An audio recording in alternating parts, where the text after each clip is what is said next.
Alors, là, je suis censée trouver une blague nulle super drôle tout de suite. C'est moi qui vais t'en raconter une. Ok, alors attends. Aujourd'hui, je suis avec Mireille Cardo. Mais si, la co-autrice de Personne ne m'aime. Cette fois, c'est elle qui va faire la blague d'intro. Alors c'est Mozart qui arrive au paradis. Ouais. Dieu l'accueille à bras ouverts. Ah, Mozart, vous êtes le plus grand des musiciens. Vous allez pouvoir prendre en charge toute la musique du paradis. Vous allez prendre en charge tous les anges là, qui jouent des instruments. Et il lui fait des compliments tellement énormes que Mozart se sent tout petit, tout petit. Et il se penche vers Dieu à un moment et il lui dit: mais qu'en pense Jean-Sébastien Bach? Alors Dieu le regarde et lui dit: mais Bach, c'est moi?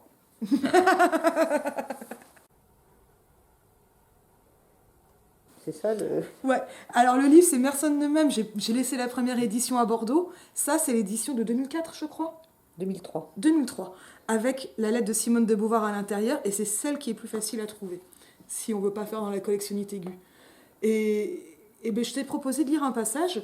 On peut commencer comme ça, peut-être où on rappelle ce que c'est Personne ne m'aime. Non, on va rentrer dans la surprise tout de suite. Bah, il faut quand même un petit peu situer le passage. Bon, donc c'est comment on les appelle maintenant? Euh, Celles qui collent des... une pervenche. Une pervenche. On les appelle encore des pervenches? Bah, à un Non. moment, tu l'appelles dans le livre une gauloise bleue. Ah oui, on les appelait les Gauloises bleues à cause de leur uniforme. Maintenant, on les appelle des pervenches. Donc, c'est une jeune femme qui découvre le corps de Brigitte de Savoir, la grande écrivaine féministe, qui a écrit un livre célèbre qui s'appelle Démons et sorcières. Et cette pauvre femme gît assassinée dans son studio. Donc, la pervenche, de fil en aiguille, est introduite dans les milieux féministes de l'époque et elle est assez étonnée par leurs pratiques. En particulier, elle assiste à un atelier qui s'appelle Narcisse, tatouage et berlingot. Alors, berlingot, pour celles qui ne savent pas, le berlingot, c'est le sexe féminin, tout simplement. La réunion était supposée commencer à 20h30. Si une heure plus tard, les volutes de fumée des Lilith, la cigarette qui vous fait vulve de la tête aux pieds, c'est le slogan de ces cigarettes, ne cherchez pas à votre bureau de tabac des cigarettes Lilith qui vous font vulve de la tête aux pieds, vous ne les trouverez pas. Donc obscurcissait la salle, nul projet commun n'avait abouti. L'endroit était plutôt cradingue, des chaises pliantes claquaient chaque fois qu'on en ouvrait une. L'estrade était surmontée d'une grande table de prof. L'ensemble, encore à moitié vide, dégageait une impression de fin d'année dans une université mal tenue et sans cote. Jussieu bien après les occupations de mai 68. C'était tristounet, quoi. Pas d'affiches, pas de graffiti, pas de passé. Cette salle était donnée à qui la demandait, un groupe après l'autre. Neutralité laïque et obligatoire. Des groupes se formaient par affinité. Un fort brouhaha témoignait des discussions fébriles qui avaient lieu. Aimé, c'est le nom de la pervenche, et les deux journalistes s'étaient retrouvés aux Joséphine de Beauharnais autour d'un guignolet. Ces deux filles parlent étrange, se dit Aimé, par sûr de comprendre tous les mots. J'ai pas les clés de ce code. Cependant, les deux Agnelles la persuadèrent de les accompagner. On ne va pas te manger, tu ne seras pas obligé de parler. On ne dira pas que c'est toi qui l'as trouvé. Brigitte de Savoir. Personne ne te reconnaîtra. Tu partiras quand tu voudras. On restera près de la porte. Allez, viens. La salle s'emplit peu à peu. Tout le monde attendait. Mais quoi, se demandait Aimée. Elle n'osa pas tout de suite en parler à ses compagnes, car elles avaient rencontré une époustouflante créature qui fumait, elle, des messalines, rapportées ce jour d'Italie. L'Italie. Aimée Chandler en rêvait. Elle avait failli passer sa lune de miel à Venise en y partant en wagon-lit comme la Madone des Sleeping. Comme la Madone des Sleeping. Décidément, je lis mal. À 12 ans, elle avait lu ses aventures en cachette à la colo, sous la couverture à l'aide d'une lampe de poche. Ça lui avait fait drôle, elle s'en souvenait encore. Finalement, son mari et elle avaient décidé de venir s'installer à Paris, et vu les frais, la lune de miel s'était passée à repeindre les murs. Mais le voyage aurait lieu un jour. Il se l'était juré. Venise. La fille extraordinaire qui accaparait les deux journalistes s'appelait Renée Vivien. Aimée ne pouvait décoller ses yeux des vêtements de la susdite. Elle n'avait jamais vu une telle profusion de fringues multicolores, une superposition de jupes en soie, de jupons en satin, de blouses transparentes, de gilets brodés. On devinait les Robert plutôt lourds en liberté. Elle arborait aussi des bijoux d'argent, une grosse ceinture turque, des colliers indiens et des bracelets marocains. Elle accompagnait volontiers ses paroles des gestes expressifs accentués par de larges manches. Ça tintinabulait à chacune de ses phrases. René avait de grands yeux bleus, sous d'épais sourcils noirs. Son teint était brun et ses traits extrêmement mobiles. Elle parlait avec son visage. Quand elle pouvait remplacer un mot par un mouvement des muscles, elle le faisait. Un sourire, un froncement des sourcils, un plissement de son front bas, un passement de lèvres, voilà ce qui tenait lieu de grands discours. Aimée n'en croyait pas ni ses yeux, ni ses oreilles, ni son nez. Elle était prise dans un tourbillon coloré. Elle se sentit plutôt godichonne avec sa jupe plissée, son petit manteau bleu et ses pompes qui dataient de 2 ans.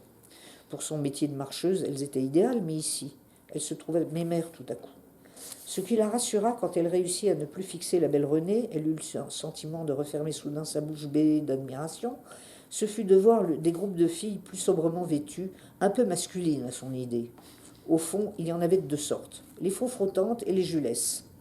Qu'est-ce qu'on attend demanda Aimée, étonnée de son audace. Depuis la découverte macabre, elle avait l'impression que toute sa timidité s'était éclipsée. René s'approcha d'elle. Comment tu t'appelles, toi? D'où tu parles? Je ne t'ai jamais vue ici, dit la Splendide en lui caressant les cheveux. T'as l'air sympa, on l'attend, quoi. Je m'appelle Aimée, on attend qui? Mirebelotte, évidemment. On ne peut pas prendre de décision démocratique sans elle. Constatant l'ignorance épaisse de la nouvelle sur les mœurs et l'histoire récente, millénaire, des mouvements de libération des femmes, MLF, René fit un rapide topo. Mai 68, la tombe de la femme du soldat inconnu, les fêtes de femmes, le procès de Marie-Claire, l'avortée de Bobigny, Marcel à Libye et que fourbir. Et où? La Constitution s'encarte de différents groupes, alors les groupes de femmes, ICO, les Pixistes, Iquetnunk, les Gouines Vertes, les Fenouillardes, les Garces. Il y avait eu le viol à la Mutu, les assises de Elle, l'année de la femme, le secrétariat à la condition féminine et la création récente du FAF, Femmes au fourneau. Cette association de malfaisants prenait un retour aux valeurs de la tradition, KKK, Kirche, Küche, Kinder, ce qui signifie en saxon que le domaine des femmes est circonscrit à l'église, à la cuisine et aux enfants. Ces types avaient repris pour leur mouvement ce slogan suranné et s'affirmaient les ultra-réacs de l'heure. Aimée fut éberluée, tout allait un peu vite. Elle confondit garce, faf et que fourbir. Sa tête, comme un melon d'eau trop mûr, menaçait d'éclater. Elle avait bien entendu parler de tout ça, mais chez elle, à Dax, il n'y avait jamais eu que des réunions du MLAC, où sa belle-sœur était allée se faire aspirer le berlingot, comme on dit là-bas. Mirebelotte, ainsi nommée à cause de ses grands yeux clairs perpétuellement étonnés, fit sur le tard une entrée de diva. Elle était drapée dans une cape noire doublée de soie rouge. Ses 20 favorites l'entouraient, d'allure moins dramatique parce que décapée, mais très belle. Depuis de nombreuses lunaisons, le maquillage avait été banni de la famille. Pourquoi? Parce qu'il y a toujours un Mac qui sommeille sous les pinceaux du maquillage. Les tatouages, eux, étaient recommandés comme nouveau signe de reconnaissance et parfois chiffre secret. Quelques mains s'ornaient de vulves bleues, de lunes, d'étoiles. C'étaient les mêmes dessins car elles désiraient former à elles toutes une constellation, le groupe des Saintes Mères. Aimée apprit ainsi que les mères étaient toutes tatouées, mais aussi tatoueuses. Une vieille marocaine fort savante leur avait enseigné sa technique. Celle-ci exerçait du temps de la colonisation sur les légionnaires et les prostituées de Marrakech, près de la place Jamelfna. Les jours de grandes fêtes, les Saintes Mères se faisaient très longuement et mutuellement de délicieux tatouages au henné qui disparaissaient le lendemain avec l'eau du bain. René avait bien expliqué à Aimée que les femmes refusant toute organisation au sens léniniste du terme, il n'y avait donc pas de chef. Mais Mirebelotte était quand même une chef historique. C'était complexe, mais comme ça. La leaduse saisit le micro d'une ferme d'extres tatoués et dit « Sœurs, ne vous laissez pas sombrer dans l'affliction. Prenez ce deuil à pleine main et travaillez-le. Pétrissez bien, mes sœurs, le moment est solennel. Voilà ce qu'il faut faire, si vous êtes d'accord, bien entendu. Ça part du corps de la mère, quelque part il faut y retourner. Comment? Nous irons toutes munies d'un narcisse odorant en signe de deuil maternel à cause du narcissisme, du stade du miroir et de l'hystérie. Très vite, l'organisation des funérailles fut prise en charge par différents groupes, les unes s'occupant de recevoir les délégations officielles, les autres du déroulement concret de l'enterrement. Enthousiasmée comme au cinéma, Aimée battit les mains et décida sur le champ, premièrement, d'aller à l'enterrement avec ses nouvelles copines et son amie Goudis si elle pouvait. Deuxièmement, de se faire porter pâle pour l'occasion et pour la première fois à son boulot. Troisièmement, d'acheter l'œuvre principale de Brigitte de Savoir, Démons et sorcières, et de le lire subito. Elle prit rendez-vous avec René pour les funérailles du surlendemain, avenue de la Grande Rachide. Il était tard, elle se dépêcha de rentrer chez elle, non sans faire un crochet à la librairie voisine, le 1, à côté du café Le Chlore. Elle s'enfila dans le métro direction Clignancourt et glissa épuisée mais ravie dans ses toiles. Cette nuit-là, elle rêva danse et contre-danse. Donc ensuite, il y a l'enterrement à la mère Lachaise, mais ça, vous pourrez toujours le lire dans le livre. Merci beaucoup. Il y a plein de trucs à dire de ce passage. Je suis hyper contente que tu l'aies choisi parce que c'est... Non, mais parce que Personne ne m'aime. Alors, j'ai déjà fait une vidéo sur Personne ne m'aime. C'est comme ça qu'on se rencontre, en fait. Et je suis hyper contente de ça. Mais en prenant... Enfin, j'ai envie de dire... et tout le monde aime la police dans Personne ne m'aime. En tout cas, les pervenches. Parce que t'es un personnage de naïve. Et franchement, prendre une policière pour la faire entrer dans un groupe féministe de façon sincère... c'est super adroit. Puis pour le coup, la romance policière, ça devient sa romance elle qui rencontre les femmes aussi, et pas seulement. Enfin, je pense que ça, c'est des choses auxquelles vous aviez pensé. On pensait au fur et à mesure. Hein. Ok. On pensait pas à l'avance vraiment. Mais là, on a cette espèce de plongée dans les cercles radicaux et surtout les cercles féministes de l'époque avec des allusions aux autres cercles de gauche.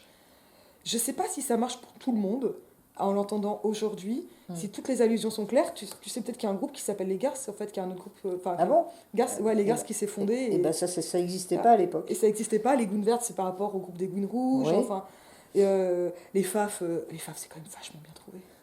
C'est quand même... Femmes au fourneau. Les femmes au fourneau. Ben oui. Oui, ça, on s'est bien amusé. On aurait pu en mettre une kyrielle. Mais là, franchement, vous avez rigolé quand vous avez écrit on n'a pas arrêté de rire, oui. Et alors... Plutôt que de, je sais pas, décortiquer le texte ou quoi, j'ai plutôt envie de te demander, alors, comment vous en êtes venu avec Nicole Isbernheim à écrire ce livre ? À quel point vous avez rigolé, ça, je m'en doute un peu en lisant. Mais ça se voit, ça se sent, et ça, j'ai l'impression que ça marche toujours après. Je suis assez fascinée par le MLF et l'époque MLF, donc je sais qu'il y a pas mal de trucs que j'arrive à décoder, même si je suis pas sûre tout le temps. Mais je pense pas que ça fasse obstacle à la lecture. Je dis ça pour les gens qui découvrent Personne ne m'aime et qui vont... Lisez-le au premier degré, ça ira très bien. Mais ça marche. Mais en fait, je pense qu'il y a quand même des trucs qui fonctionnent bien. Et comme en plus, on est en ce moment dans un retour des mouvements féministes, et en plus super marqué par l'écoféminisme, donc tout ce qui est autour des sorcières, etc., ça marche encore mieux. Peut-être. Ça, je sais pas. Je sais pas. Là... Comment on l'a écrit ? Non, puis est-ce que vous êtes fâché avec les gens quand c'est sorti ? Et avec les féministes ? Alors, le groupe Psychepo, oui. Le groupe qui était autour d'Antoinette Fouque, qu'on a quand même bien caricaturé, Mirobolette, quand même, c'est bon. Mais sinon, non. Sinon, la plupart des gens ont bien ri. Enfin, ce qui était amusant, c'était qu'après être passé à Apostrophe, je dois être un des rares auteurs qui était vendeuse en librairie, qui a signé son livre dès le lendemain dans la librairie où elle travaillait. Ah ouais, ça c'est... Et donc pour le coup, tu signais sur tes heures de boulot ou Ah bah oui, je signais sur mes heures de boulot, mais on a été en rupture de stock aussi. Bon, ça c'est dommage, enfin c'est comme ça. Mais non, à l'époque c'était quand même curieux, parce que c'est une émission, les chauffeurs de taxi s'arrangeaient pour dîner à ce moment-là, et en sortant, on a pris un taxi et il m'a reconnu. Il avait vu l'émission, c'est-à-dire il regardait l'émission, c'était énorme, hein, Apostrophe. Surtout qu'il y avait Frédéric Dard, alors je pense que... Ouais, mais ça, faut que tu le racontes. Il y avait Frédéric Dard, donc c'était une émission de pivot qui était Le sexe des mots, ça s'appelait. Donc il y avait Marina Iaguello, il y avait un type du Larousse qui venait de sortir, il y avait, je me souviens plus, un type sinistre qui a écrit, bon, enfin peu importe, mais il y avait Frédéric Dard, et qui était en grande dépression, qui n'avait pas lu le livre, parce qu'en principe, Pivot, il envoyait les livres avant, donc on lisait les livres des autres avant. Mais bon, il avait dû en lire des bouts, ça l'avait amusé. Et moi, je lui avais dit, vous savez, maintenant dans les groupes féministes, on dit plus dardard. Hein, il faut venir dardard, on dit clito.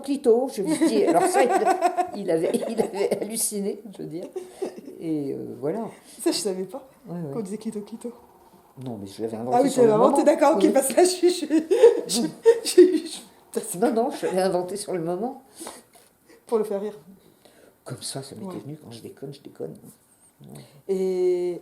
Et Frédéric Dard vous a reconnu un peu comme ses fils spirituels. Oui, il a dit c'est mes filles spirituelles. Bon, il est extrêmement gentil, enfin, parce que bon, c'était quand même une sommité. Hein. Mais Une sommité, oui, il regardait, je crois, son beau-frère dans la salle tout le temps, d'un air inquiet. Il était pas très très bien. Mais bon, moi j'ai adoré Frédéric. Le premier Frédéric Dard que j'ai lu, c'était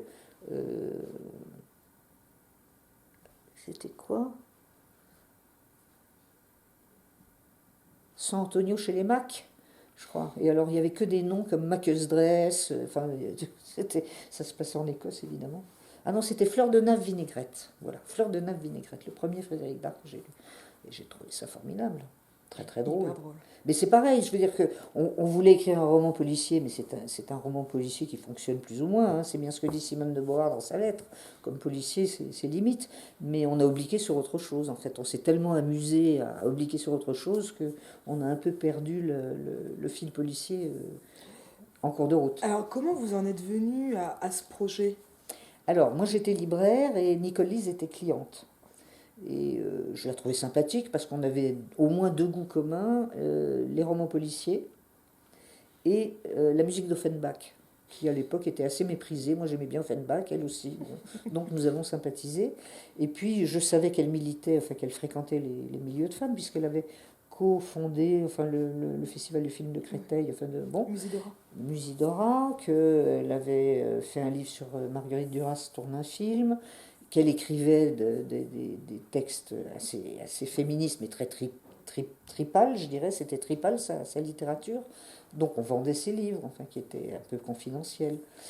Et, et un jour, je lui ai dit, mais tu sais, toi qui connais bien les milieux féministes, moi je les connaissais parce que je vendais leur littérature, j'étais libraire, je vendais leurs revues, mais sinon je les fréquentais pas spécialement. Sauf à Bordeaux, je les avais un peu fréquentés, mais enfin bon. Je les trouvais pas très très drôles, disons. Bah, féminisme et à Bordeaux, ça fait beaucoup. Hein. Ah ben au fond, le plus comique à Bordeaux, c'est qu'on se réunissait chez les Frères du Monde, qui étaient des dominicains, ils nous avaient prêté une salle. Et alors là, il y avait effectivement des psychépos très, très ciné. Moi, j'avais proposé qu'on occupe Pronuptia, qui vendait des robes de mariage, quoi, qu'on fasse des choses un peu spectaculaires et drôles, et ça n'avait pas du tout été reçu, ça. Alors bon. Et puis j'avais beaucoup de boulot, donc bon, j'ai laissé tomber. Et j'avais dit à Nicole Lise, ben, toi qui connais bien les milieux de femmes, tu devrais écrire, que tu aimes les romans policiers, tu devrais écrire un roman policier qui se passerait dans ces milieux-là. Et elle m'avait dit, mais pourquoi on ne le ferait pas ensemble? Et quand on me dit chiche, en général, je réponds. Et donc, tous les soirs, après le boulot, je prenais mon petit Solex et j'allais rue d'Orcel, où elle habitait, et on écrivait. On a mis 9 mois. Drôle, non? Une belle conception. Voilà, et c'est vraiment un livre qui est écrit à quatre mains, c'est-à-dire que on a fait un vague plan au début, qu'on n'a pas suivi, et l'une commençait une phrase et l'autre la continuait. Ah ouais. Et c'est vraiment... à l'oral, non, c'était pas t'écris un chapitre, j'écris un chapitre, pas du tout. Non, c'était vraiment à quatre mains, et surtout, moi je détestais les adjectifs, et elle adorait les adjectifs, et il fallait donc faire des compromis. Ouais, là... Voilà. Et vraiment sur les adjectifs. Ouais. Oui, trop d'adjectifs. Moi, les adjectifs, enfin, c'est pas que je les déteste, mais souvent je trouve que c'est une facilité. Voilà. Mais bon, c'était mon opinion à l'époque. Donc, je trouvais que c'était voilà, un peu gonflant, quoi, les adjectifs. Bon, elle aimait bien, donc elle avait une écriture plus précieuse, etc. Moi, j'écrivais pas, c'est elle qui écrivait. Et moi, je fonctionne comme une joueuse de ping-pong. C'est-à-dire, si on me propose la partie, je dis d'accord, et je renvoie la balle. Il me faut quelqu'un en face pour me renvoyer la balle, et c'est comme ça que ça marchait. Et ben, ça se sent dans le rythme, ça se sent notamment... Enfin, ce qui est ultra marquant dans Personne de même, c'est la langue. Donc bon, la filiation de Frédéric Dard, elle est assez claire, mais sauf que il y a des moments, je sais pas si tu connais La Féminine universelle de Tiffen Day. Non. C'est une comédienne qui a inventé une langue en fait, où elle met tout au féminin. Ah oui. Et ben, en fait, on l'a dans Personne de même. Oui. On l'a dans Personne de même à pas mal de niveaux, et ça... Et avec des jeux de mots en fait, parce que ça c'est un peu différent de ce que fait Tiffen, qui est comme dans une démarche qui est esthétique et militante, mais qui est parfaite pour être drôle. Et là, là on s'est retenu, hein, parce qu'on aurait pu en faire beaucoup plus. Bon, c'est un peu retenu. Alors il y a quelque chose qui nous a été très utile, c'est le dictionnaire érotique de Guiraud, qui était d'ailleurs à apostrophe avec nous. On lui a dit, là, ça lui a fait plaisir. C'est-à-dire que dans le dictionnaire érotique de Guiraud, il y a tous les noms pour désigner le sexe de la femme, le sexe de l'homme, les différentes positions, etc. Enfin, bon, c'est un truc très...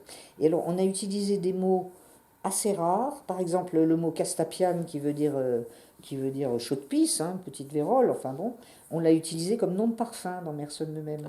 C'est-à-dire, ben oui, alors, pour savoir que castapiane, c'est déjà, la ch'touille, comme on disait dans le temps. Je suis la mauvaise prof de français. Mais non, mais c'est un mot qui est plus du tout utilisé. Mais c'est un mot quand même qui sonne bien, je trouve, castapiane. C'est assez parfum, ouais. Oui, alors donc on l'a utilisé comme nom de parfum. Au fond, il n'y a que nous qui savions ce qu'il y avait derrière. Ou alors le rare qui savait que la castapiane, c'était... Ouais, mais parce que castapiane, tu penses pas le regarder dans le dictionnaire, quand en plus c'est présenté comme un nom de parfum, tu dis, bon, elle a inventé un mot, quoi. Oui, oui, et même, je sais même pas si c'est... Oui, peut-être dans le dictionnaire, mais enfin c'est le dictionnaire d'argot, peut-être, enfin je sais pas. Et il y a plusieurs choses comme ça dans le livre. T'en as d'autres, là Là, en mémoire, non. Et puis, je vais pas donner tous mes trucs. Hein. Non, mais castapiane, oui. Ouais, oui. Mais La berlingot, c'est un des mots qui désigne le sexe de la femme. Ouais, le berlingot. Et ça, je savais. Oui, c'est plus... il est plus facile. Oui, il est plus facile, il est parlant. Ouais.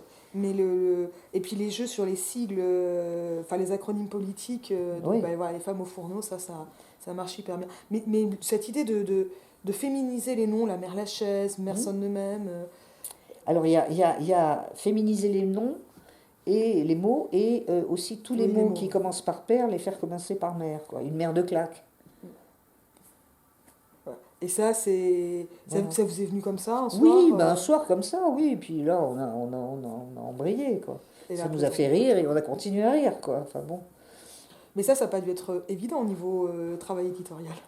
Alors le correcteur, là, quand ils ont envoyé, alors ils ont cru qu'il y avait vraiment une erreur. C'est-à-dire Personne ne m'aime, le titre, ils l'ont corrigé. Oui, sauf que là, ça marche pas. Ils ont barré le M, ils ont remis un P, évidemment. Et ça marche plus du tout. Et d'ailleurs, on a reçu des lettres de lecteurs, c'est ça qui est amusant, où ils disent, ils en font eux-mêmes des jeux de mots. C'est-à-dire que les gens qui nous écrivaient essayaient de faire, écrivaient des lettres dans le même... Et est-ce qu'il y a des gens qui ont prolongé l'histoire? Ou qui ont essayé d'imaginer ce qui arrive à aimer à la fin? Ça, il n'y a pas eu non plus. On n'a pas été jusqu'au stade de la fanfiction. Non, c'est pas une série. Non, mais ça peut arriver sur des romans. Mais c'est que ça arrive quand même sur des romans souvent assez longs. Non, ça c'est un petit c'est quand même court. Tu vois, moi je te disais tout à l'heure que j'ai enfin vu le film et je l'ai vu hier soir parce qu'on devait se voir aujourd'hui. Alors le film, on peut le trouver sur le site de l'INA en payant. Et sinon, on tape Personne ne m'aime streaming et puis on peut le trouver. Comme ça, c'est maligne, hein, moi je le savais même pas. C'est un téléfilm, c'était pour Antenne 2, mais je l'ai trouvé assez réussi quand même et assez fidèle au bouquin. Et alors, il faut quand même dire une chose à la gloire de la télévision de l'époque, c'est le directeur, il s'appelait Papin, le directeur de la fiction, enfin qui nous a téléphoné un jour en nous disant « J'ai beaucoup aimé votre livre, est-ce que vous ne voulez pas faire un scénario ?» Et on en ferait un film. Ça n'existe plus maintenant, ça n'existe plus. Je veux dire, il faut faire lire le scénario, etc. Il faut passer par une maison de production. Enfin, cette espèce de rapport direct comme ça, de commande directe, c'est terminé. Donc, alors, quand on nous a demandé ça, moi j'ai demandé à ce qu'on me projette, parce que je l'avais jamais vu, Zazie dans le métro, parce que c'est un peu le même problème. C'est-à-dire, je me suis dit, mais pourquoi ils nous demandent ils nous demandent de faire un film sur quelque chose qui est basé sur les mots, sur les jeux de mots. Comment est-ce qu'on peut traduire ça en images? Donc je voulais voir comment il s'en était tiré, Louis Malle, avec Zazie dans le métro. Donc j'ai vu, et dans le film, il y a effectivement des nouveaux personnages, par exemple la vendeuse de barbe à maman, qui est sur des patins roulettes. Il y a oui, il y a des gags visuels, enfin il y a des jeux de mots visuels, je dirais. Enfin, bon. Oui, des rébus. Oui. Mais pour le coup, il y a quand même... Alors, j'ai lu qu'il y avait René Vivien n'a pas pu rester en tant que tel. Alors, c'est la seule censure qu'il y a eu. C'est-à-dire qu'effectivement, ils nous ont dit... Non, il s'appelait pas Papin, il s'appelait Capin, pardon, je rectifie. Paix à ses cendres, je suppose il est très, très, très, très âgé. Mais René Vivien, à l'époque, était un sénateur qui s'occupait de l'audiovisuel. On nous a demandé quand même de changer le nom. Bon, voilà. Et je ne sais plus comment il s'appelle dans le film. Enfin, elle s'appelle Là, ça me revient plus là tout de suite. La belle blonde, là. Je connais pas par cœur le film. Bon. Ouais, non, mais Enfin bon, c'est pas grave. je vais m'en procurer une copie. Mais ça fonctionne assez bien. Alors, bon, on est sur du format téléfilm, etc. Mais donc, il faut pas s'attendre à une grande production audiovisuelle, je veux dire. Mais il y a quand même un peu de moyens. Ou alors, je dirais, peut-être plus que beaucoup de moyens ont été donnés, parce que, par exemple, il n'y a pas beaucoup de figuration au niveau du cortège. Non. Ça coûte cher, la figuration. Ouais. Mais j'ai trouvé que c'est un film qui est super malin dans la réalisation et pour... Alors, oui. Oui. Au départ, alors il y a eu une petite discussion entre Nicole Lise et moi, parce que elle aimait beaucoup le film de Liliane de Kermadec, qui avait fait un film sur Aloïse, la peintre de l'art brut suisse, et son film avait été présenté à Cannes. C'était une grande amie d'Agnès Varda, enfin c'est la même bande. Elle dit ça parce qu'elle sait que je suis fan. Voilà. Et donc, ouais, elles ont fini par se brouiller parce que Liliane de Kermadec. Et moi, j'avais pas du tout cette idée-là. Moi, je voulais un réalisateur homme spécialiste des films comiques. Ouais, donc, voilà. Voilà. Non, mais ça donne des orientations Alors, différentes. Elle a imposé Liliane de Kermadec qui n'aimait pas le livre, en plus. Bon. Et au départ, on voulait faire une comédie musicale. Et ça la télé a dit non, ça c'est trop cher. Parce qu'il y a Offenbach qui joue quand même un certain rôle. Alors pourquoi Offenbach? C'était ma question d'après. C'est génial, je suis hyper contente. Mais non, au contraire, je suis ravie, j'ai pas besoin de la poser, c'est encore mieux. J'aurais mieux fait de me taire. Non, parce qu'Offenbach, les opérettes et les opéras d'Offenbach ont des personnages de femmes absolument extraordinaires. Allez les écouter, elles sont magnifiques. Dans La Péricole, que ce soit même dans La Vie parisienne, c'est des femmes puissantes, comme on dit maintenant. Hein, c'est le mot à la mode. Et en plus, la musique est extrêmement agréable. Et ce sont surtout des opérettes, quand elles sont bien montées et bien chantées, où on peut adapter aussi au temps où on vit. C'est-à-dire que c'est idiot de monter La Vie parisienne telle qu'elle était montée, ou alors comme un truc historique, telle qu'elle était montée à l'époque d'Offenbach, parce que lui-même faisait des allusions politiques. On peut faire aussi des allusions politiques à travers les opérettes d'Offenbach sur ce qui se passe maintenant. Et ça n'est pas les trahir, ça reste absolument fidèle à pas, leur absolument pas. C'est dans l'essence de l'opérette.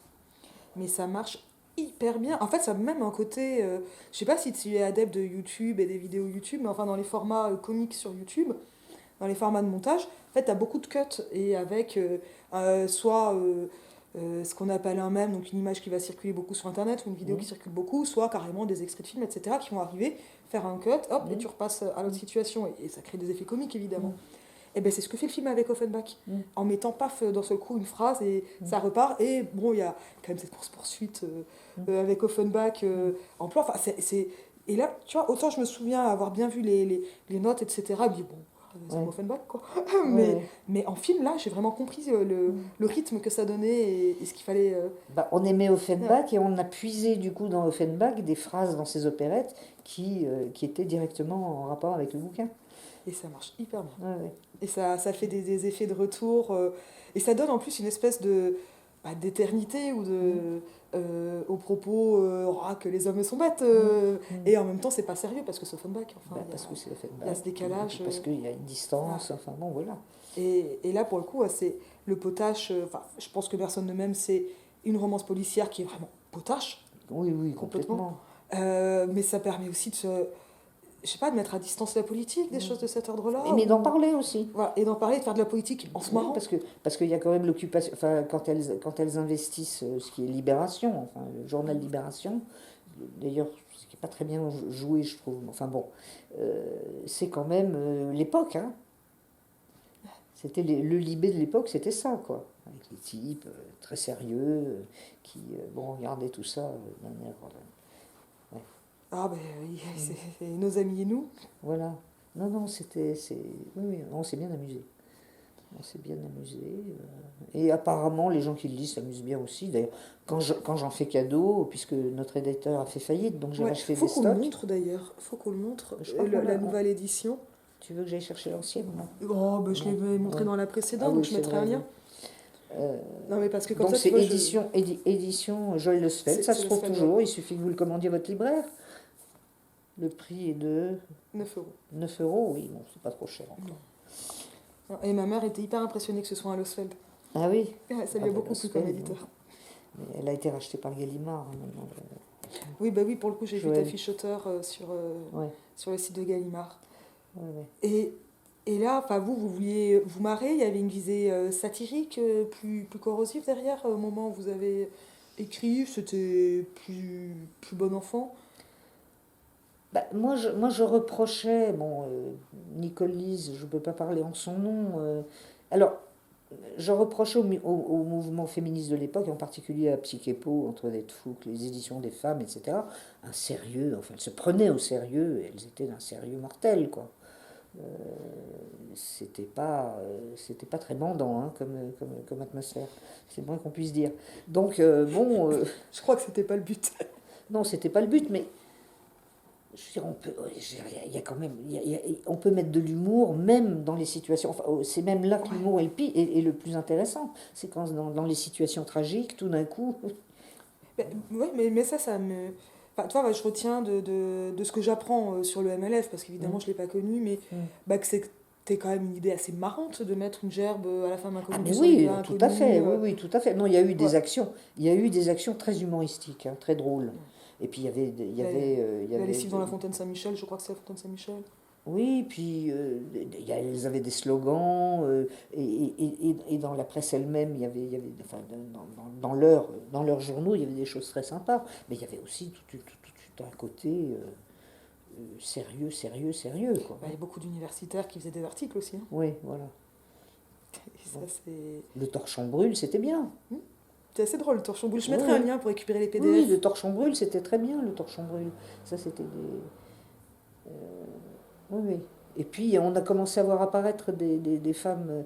Enfin, déjà, il y en avait des comiques femmes, hein, comme je citais dans le mail que je t'ai envoyé, Zouk, par exemple, Ah bah, elle est drôle, qui ok. était une grande, malheureusement, ou même Sylvie Joly. Enfin, il y a eu des one-woman shows qui étaient tout à fait extraordinaires à l'époque.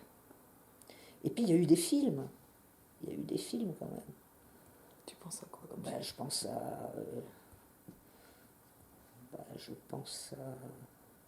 Parce que moi, en voyant Personne ne m'aime, j'ai pensé à Calmos en me disant, mais en fait, c'est l'inverse de Calmos. Oui, Avec un peu moins de SF, l'autre peut-être. là qui se passe dans les arbres, là, avec. C'est Piccoli, non, qui joue? Non, je sais plus. L'an 01, Et que j'ai pas vu. euh, Ouais. mais même Blier, si je dis ça, si je dis que c'est un film féministe, on va m'assassiner. C'est pas féministe. Non, c'est pas Non, c'est pas féministe. féministe, mais c'est quand même intéressant.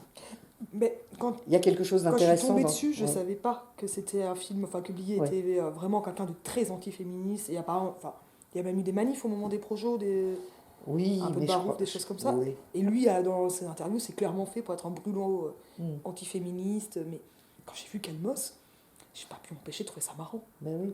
Et Mais, pas sérieux. Enfin, si ça doit être un brûlot anti-féministe, ça donne envie ouais, d'être féministe en fait. ouais.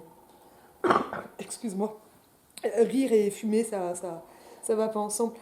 Mais vraiment, enfin, je trouvais qu'il y avait un truc de l'esprit de Calmos, mais dans Calmos, plus tranquille finalement et plus léger. Je l'ai pas vu, Calmos. Non. Mais après, on avait eu une idée. Alors, c'est là aussi, il y a quelque chose qu'on peut dire sur ce type de livre. C'est-à-dire que Je le remontre. elle était à l'intérieur, elle était Ouais. féministe, elle militait, etc. Moi, j'étais libraire, j'avais une petite fille, j'avais pas le temps, et puis je l'ai fréquenté suffisamment dans le cadre de mon boulot, parce que j'étais toujours dans des Ouais. librairies qui vendaient leur littérature, on les voyait. Donc. Mais ensuite, on a entrepris d'écrire un autre livre. Et ce qu'on mettait en boîte, c'était le sport de haut niveau. On avait un héros. Changement radical. Oui, oui, mais on avait un héros. Mais alors, on était visionnaire d'une certaine manière, parce que notre héros, qui était un, un cycliste cinglé qui s'entraînait but Montmartre, il avait des puces sous la peau. Mais à l'époque, on n'en parlait pas de ça. On avait inventé le dopage électronique, si j'ose dire, l'homme Augmenté. augmenté, des choses qui. Comme là aussi, il y a des trucs je sais plus, Mais même, oui, dans le vocabulaire ouais, l'informatique ou je sais plus ouais, quoi, il y a il des y a des trucs. trouvailles qui sont un petit peu comme ça. Et même l'accusation de néo-féministe Oui, qu'on entend ces temps-ci, oui, je l'avais trouvée, je me souviens que c'était oui, page 87 de oui, l'autre édition. oui, Et quand je l'ai vu, je fais ok, ça j'entoure. oui. Hyper drôle. Et donc on a commencé à écrire ce livre, on avait le plan, on avait des personnages, on avait des situations et tout. Et puis on s'est arrêté. Et on s'est arrêté pourquoi? Parce qu'au fond, ni l'une ni l'autre, on était dans ce milieu. C'est-à-dire que pour faire un film un peu drôle, enfin pour faire un livre un peu drôle, sans tomber dans la caricature méchante, etc., et gratuite, il faut à la fois aimer et détester la chose dont on parle, et être à l'intérieur, quoi, d'une certaine manière. Et là, effectivement, Nicole Lise était à l'intérieur. Moi, un petit peu sur le côté, mais quand même. Alors que sur le sport, ni l'une ni l'autre, ça nous intéressait vraiment. Et donc pour le coup, au moment quand vous écriviez, vous écartiez des choses en disant non, ça se passe pas comme ça. Attends, faut que je te raconte, il y a eu tel truc. Oui, C'était. oui, oui. Alors, il y a quand même, par exemple, toute la veine sud-ouest, la veine où elle prépare des trucs, Aimé Chandler. Bon, ça, c'est moi. J'avais passé 4 ans à Bordeaux, j'avais appris à faire les foie gras, les confits, les machins. Les méchants de Et l'heure donc, de Dax. voilà. Donc, ça intervient là-dedans. Et elle, inversement, elle connaissait bien les mises. On s'en servait, quoi. On se servait des expériences des unes et des autres. Et toujours avec cette volonté de faire rigoler sans être méchante. Alors, faire rigoler, on n'en est jamais sûr quand on écrit On que ça espère. va être drôle. Je ne sais même pas si ça nous est venu. Nous, ça nous faisait rire. Alors après, les autres, il se trouve que ça les a fait rire aussi. Mais on avait présenté le manuscrit à Sylvie Péju, qui à l'époque travaillait au Seuil, et puis qui a quitté le Seuil pour fonder une maison d'édition, la maison d'édition des autres, avec, je ne sais plus comment il s'appelle là. Euh, c'est Alzheimer. Non, il ne s'appelle pas Alzheimer. Donc c'était une nouvelle maison d'édition qui publiait des choses assez marginales comme ça. Et puis alors le succès de Merson, c'était le deuxième livre qu'ils publiaient, leur a monté à la tête, ils ont fait faillite. Moi j'avais dit ils vont faire faillite en 18 mois, ils ont fait faillite en 1 an. Mais enfin bon, Visionnaire. j'avais vu juste. Oui. Mais je crois que le fait, pour écrire quelque chose comme ça d'un peu acide sur un il faut en faire partie pour pas tomber dans la caricature méchante. Ouais, puis c'est. Mais, et donc, ouais, il y avait. Parce que même notre assassin, on l'aime, finalement. C'est un bon père de famille, il s'occupe de ses enfants, il est très tendre. Avec la graffeuse. Oui, Oh, puis il est joué par Jean-Pierre Léo, quoi. oui, dans le film en C'est plus. extraordinaire. Non, mais Oui, oui. il est formidable en Il est assassin. délicieux. Il... Assassin romantique. Ouais. Bah, j'arrive pas complètement à l'aimer, mais là, peut-être aussi que d'être dans un moment où on entend beaucoup parler de féminicide. Ah, Parce que là, enfin, je sais pas à quel point, bon, le mot féminicide n'existait pas, non, on l'employait pas. Non. mais il est moderne, hein, ton livre. Hein, il y a vraiment beaucoup de choses qui collent, peut-être pas forcément celles auxquelles tu avais pensé, quoi, mais Oui, non, c'est comme de faire rire, ça c'était pas notre but. Nous ça nous, tout d'un coup, oui, parce que et c'était comme c'était à 4 mains, une commençait une plaisanterie et l'autre la poussait jusqu'au bout, quoi. Enfin, c'était comme ça, c'était. Et ça, les gens avaient du mal à. Mais vous écriviez comment? Enfin, ben, on était chacune en face de l'autre et puis on commençait. Et- égaux. oui, oui, égaux, et on se marrait, quoi. Alors c'est elle qui tapait à la machine les trucs parce que moi j'avais pas le temps, mais bon. C'était la seule séparation enfin, des tâches qu'il y Oui, avait. puis je pense qu'il n'y avait pas une transformation. Non, non, ou si elle Ouais, transformait, j'étais d'accord ou pas. Je oui, veux dire, voilà. on relisait et on se faisait, enfin, on se faisait pas, on faisait des compromis quand même. J'en faisais sur les adjectifs de temps en temps. À contre-cœur. Non, ouais. Et, et ça, c'est au niveau politique, ça fait quoi de voir son roman être transformé en film? Sur toute cette étape, ça doit être assez impressionnant. Bah, on le voit quand il est projeté. Alors, il y avait eu un article dans Télérama, tiens, journal catholique, il faut le savoir quand même, où ils avaient été choqués parce que nous employions le terme de quéquette. Et alors ça les avait beaucoup choqués. Ils l'avaient mis dans la Théana était critique. choquée pour Kékette. Oui, ils étaient Et choqués pour le pour coup, ils ont quéquette. écrit Kékette pour dire que ça leur déplaisait. Oui, enfin bon, c'était l'humour. Bon. Et alors, ah si, il faut dire quand même une chose, c'est que ce roman a été traduit en allemand. Il a été traduit en allemand et il a eu beaucoup de succès en Allemagne. Enfin, dans une maison d'édition de femmes, il a été vendu à 10 000 exemplaires quand même, Ouais, c'est beaucoup. ce qui est beaucoup. Et alors, nous avons reçu la traductrice allemande un jour, Nicole Lise et moi. Elle est venue nous voir parce qu'elle avait des questions à nous poser.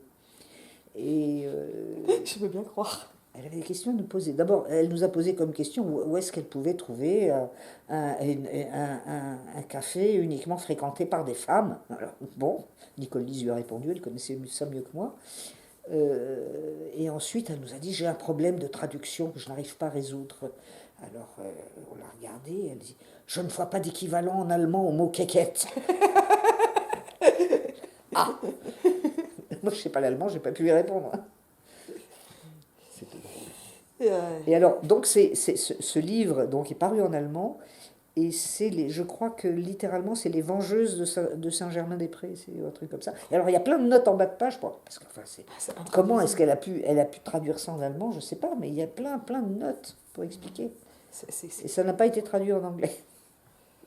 Ah, ben Ouais, je vois mal. Ouais, non, c'est très dur de traduire. Des jeux de mots comme ça, oui, elle est méritante. Hein.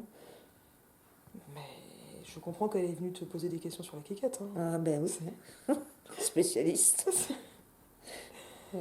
Et il y a eu un article dans les grandes revues allemandes. Là. On nous a fait poser sur une moto, toutes les deux. Moi, oui. Sur une moto? Oui, à Saint-Germain-des-Prés. Place Saint-Germain-des-Prés, il y avait une moto. Ah ouais, donc pour avoir les éléments. J'ai les photos, oui. Ah oui, j'aurais dû sortir le bouquin, là, tu l'aurais montré en allemand. Ah, ça aurait été drôle, ouais.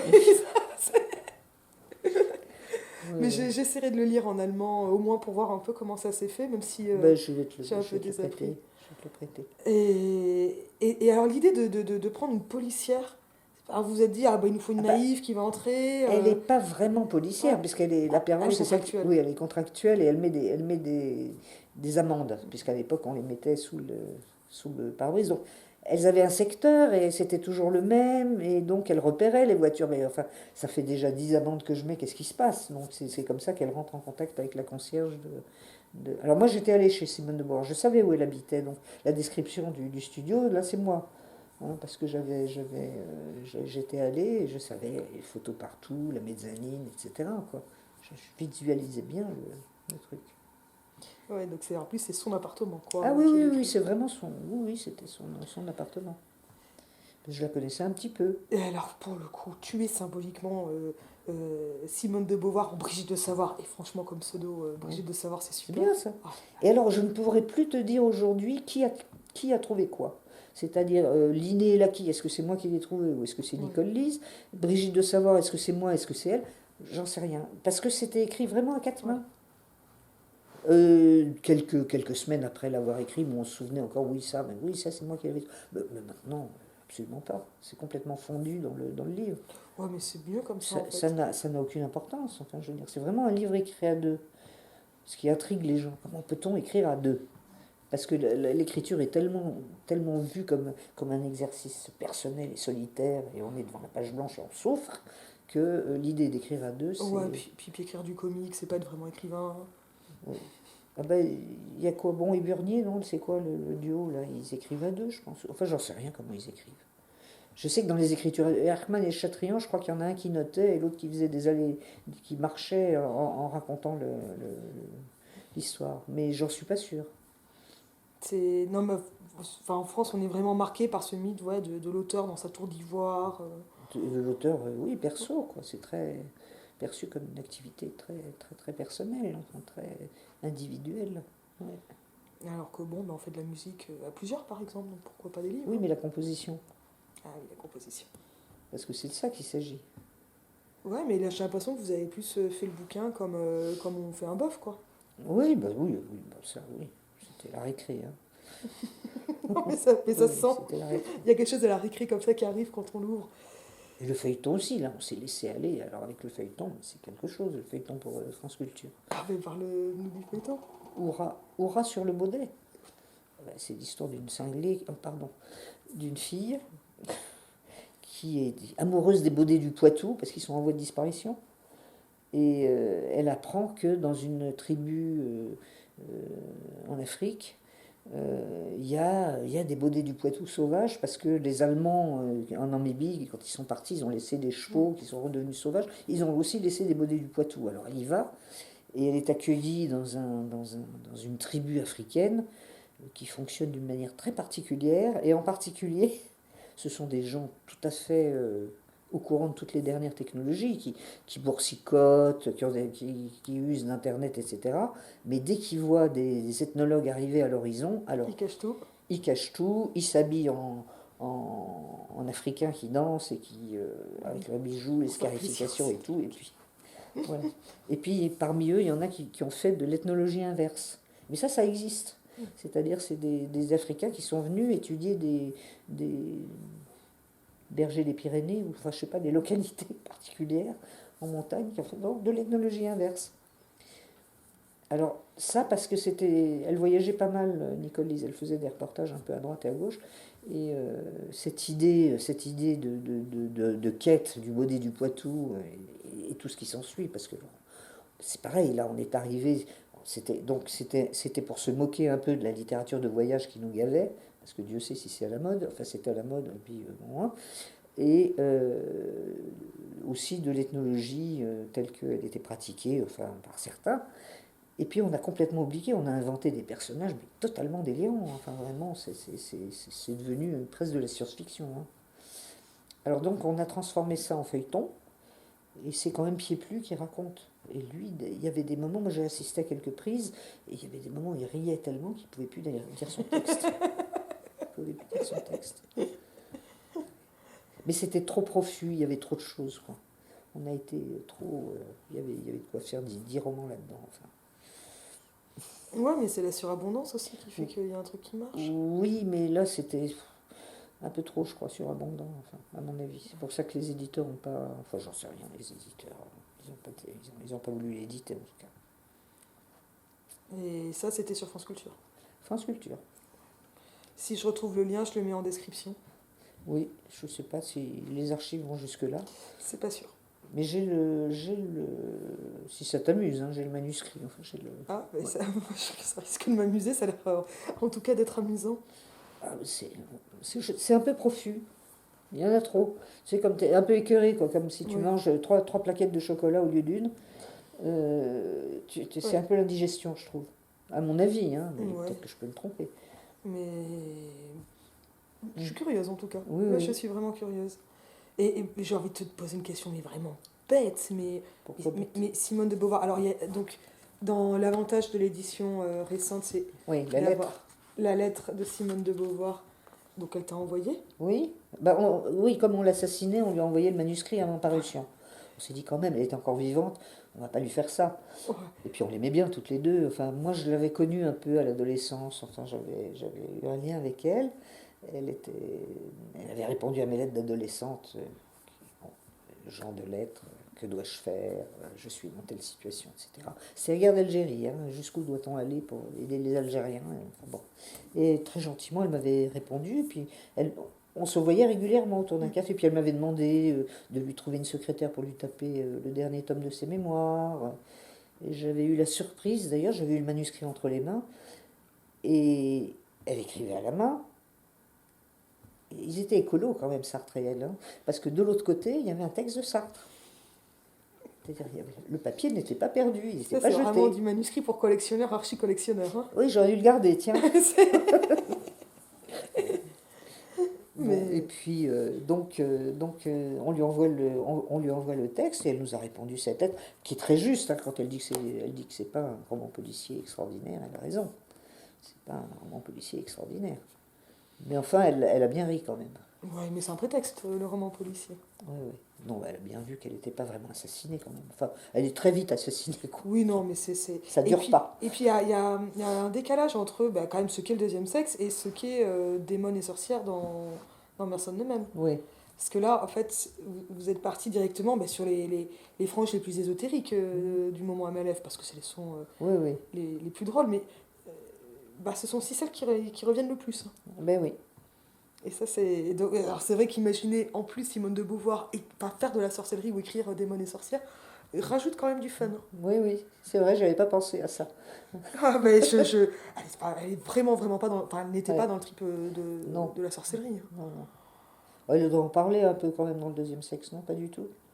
Elle en parle, mais assez peu. Alors Assez peu, il y a des trucs qui c'est avant toutes les recherches qui ont été menées pour questionner est-ce qu'il y a eu ou non un génocide des sorcières, ou est-ce que la chasse aux sorcières a été un génocide de femmes, ce qui est hyper discuté par les historiens, enfin au niveau des stats. En tout cas, ça n'a pas commencé comme ça. Il y a eu un moment où ça a vraiment été aussi une chasse aux femmes, comme mais quand même... chasse aux protestants, voilà. chasse aux juifs. On chassait beaucoup à l'époque. Oui. L'homme est un gibier intéressant. Et la femme aussi. Et je sais pas, enfin ouais, c'est pas un truc central. Enfin, clairement, Beauvoir a pas écrit Caliban et la sorcière, quoi, Non. qui relance Mm. ouais, cette question. Et ça, c'est, enfin voilà, quand elles font du crochet, enfin, quand elles ont leur coiffe bretonne comme Mm. ça, et tous leurs petits accessoires qu'elles crochettent elles-mêmes, mais pas à partir de laine, mais à partir d'autres matériaux, Mm. etc. Ah oui, c'est vrai que dans l'art contemporain, on trouve des trucs comme ça On maintenant. trouve vraiment ça, et Oui, c'est vraiment oui. des trucs qui reviennent. Je sais pas si tu regardes, je regarde ce Mm. que partage Aware, AWARE, qui est une association qui promeut la visibilité des femmes artistes, notamment Mm. contemporaines. Et c'est le genre de truc que je vois passer tout le temps. Oui, Et, la récup. ouais. Et c'est vraiment années 70 et actuel, quoi. Mm. Hyper Et ben étonnant. voilà, Et ça, ça fait lien. c'est... Non, mais comme quoi, on peut vraiment le lire aujourd'hui. Je pense pas qu'on en perde tant que ça, hein, Non, mais oui, il y a des trucs assez prémonitoires, quoi, Mm. finalement. Mais c'est comme dans l'histoire du cycliste, hein, il y avait... bon, c'est pas allé aussi loin que Horace sur le Baudet, il y a pas de, il y a que des brouillons, si j'ose dire. Mais bon... Alors, il y a aussi une chose qu'il faut dire sur l'écriture à deux. Ouais. C'est-à-dire que, bon, ça j'ai expliqué comment on faisait. Et une autre question qu'on nous posait, mais est-ce que vous étiez amis? Ouais. Eh bien, on n'était pas amis. On, on s'aimait bien, c'est pas ça. Je lui ai rendu du service, elle m'a rendu des services, etc. Mais je ne serais jamais partie en vacances avec lui, avec elle. Ce qui pour moi est un critère. Ouais, mais c'est un critère familial aussi. Ou, t'as entendu, oula, lui, elle, je serais. Et Non, je pas pense trop. que cette distance qu'il y avait entre nous était très utile. Ok. Alors pour le coup, c'était du boulot ou c'était autre chose? Ah non, mais c'était un plaisir, mais c'était amical. Mm. Mais ce que je veux dire, c'est que ça n'a pas été une amitié. D'abord, c'était tardif, hein, on n'était pas des amis d'enfance, etc. C'était une amitié un peu construite comme ça, mais très. Il y avait des choses avec lesquelles j'étais pas du tout d'accord. Enfin, je veux dire, par exemple, Nicole Lise mettait des petites annonces dans l'Observateur pour trouver des messieurs. Moi, ça me semblait absolument ridicule. Mais bon, enfin, elle avait des comportements où bon, c'était une femme célibataire qui menait sa vie de façon très libre et tout. Moi, je dis pas que j'étais une femme soumise, mais enfin, j'avais une petite fille, je vivais en couple. C'était des univers différents. Et elle avait une histoire différente aussi. Ils avaient été cachés, juifs, pendant la guerre dans le sud-ouest, etc. Bon, alors moi j'ai aussi des parents juifs et tout, mais on n'a pas du tout vécu la guerre de la même manière, parce que c'était pas un nom juif. Moi je m'appelais Cardo, enfin, et mes parents, ma mère aussi. Mais s'ils avaient gratté un peu, on était bon pour... oui. Donc on n'a pas, il y avait des tas de choses qui étaient Ouais. importantes pour elle et qui moi, ne faisaient pas partie de mon vécu, si j'ose dire. Ouais, ça, Et je puis, bon, dans sa façon de faire ou ses réactions, donc il y avait une distance. Et je crois que la distance était très fructueuse, en fait, hyper intéressant. pour l'écriture à deux. Et pour le coup, vous alliez pas boire des cafés s'il n'y avait pas d'écriture, quoi. Ou peu. Si, moi je l'ai accompagné pour une signature à Strasbourg, comme ça m'a donné l'occasion d'aller jusqu'à Colmar que je connaissais pas. Mais oui, en dehors de l'écriture, on se voyait pas des masses. Puis il y a eu un moment où on s'est un peu moins vu parce que bon, il y avait eu des tiraillements quand même quand elle avait laissé tomber le film. Enfin bon, peu importe, c'est comme ça dans les relations humaines. Mais même quand on s'était retrouvés avant sa mort, bon, parce elle était à l'hôpital, j'allais la voir, j'avais les clés de chez elle. Quand elle partait en reportage, j'allais voir le courrier, etc. Mais c'est parce que enfin, à un certain niveau, je pourrais dire que c'était de l'amitié. J'aurais pu compter sur elle pour des choses, elle pouvait compter sur moi pour des choses, mais c'était pas une amitié, je sais pas comment dire, le type d'amitié où on est quand même. Est-ce que c'est comme ces amis qu'on ne voit pas souvent, mais à qui, pour le coup, on va peut-être dire plus de choses ou en lesquelles on va avoir plus de confiance? Oui, non, mais ça, au niveau de pouvoir se dire les Ouais. choses, ça, il n'y a pas de doute. c'est plus dans les atomes crochus. Enfin, je sais pas, c'est Ouais. des choses qui sont difficiles à exprimer, en fait. Je ne serais pas partie en vacances avec elle. Je crois que c'est ce qui... Et je ne sais pas si elle aurait pas dit la même chose de moi, d'ailleurs. Et pourtant, vous avez écrit un roman, une Oui, romance policière ensemble. oui, on a écrit ensemble et on était prêtes à recommencer. Et moi, j'ai pas réécrit d'autres livres parce que j'ai pas trouvé un ou une partenaire avec qui. Parce que moi, j'ai besoin de ça. Je me prends pas pour un écrivain, donc j'ai besoin de ce côté ping-pong, renvoyer la balle, voilà. Et je crois que la distance est quelque chose d'intéressant. Je peux pas mieux le dire que je serais pas partie en vacances avec elle. Sauf pour écrire un livre. Oui, mais ça, après, Voilà, en résidence, quoi. voilà. Mais c'est autre chose. Mm. Et, et ouais, et puis voilà, il n'y a pas eu d'autres occasions qui sont présentées avec elle, Bah, elle est pas morte. parce que vous avez, je sais qu'elle est Mm. décédée, mais ou avec d'autres gens et qui, Bon, s'il y a eu des trucs, ouais. mais qui ont jamais. Les gens, bah, ils sont plus ou moins disponibles, ou les projets sont plus ou moins intéressants, donc il n'y a pas eu de. Mais Mais demain, si je rencontre quelqu'un qui me dit on écrit, je sais pas quoi, un roman de science-fiction, je m'y frotterai peut-être, hein. vous pouvez m'écrire, je transmettrai. Voilà. Non, non, mais ou n'importe quoi, enfin, je veux dire, quelqu'un tout d'un coup ça fait tilt, et je dis Ouais. chiche, et hop, j'y vais. Non, non, mais je comprends l'idée. Mm. Est-ce qu'il y a une question que je t'ai pas posée que tu aimerais que je te pose? Parce que ouais, j'avais vraiment fait une analyse avec un peu de style, de choses comme ça dans la vidéo précédente. Je pense pas que ce soit le lieu de le refaire. Ça, tu fais ce que tu veux, c'est ta vidéo, hein. Attention, Tranquille, c'est tranquille. tranquille, Basile. Oui, non, non.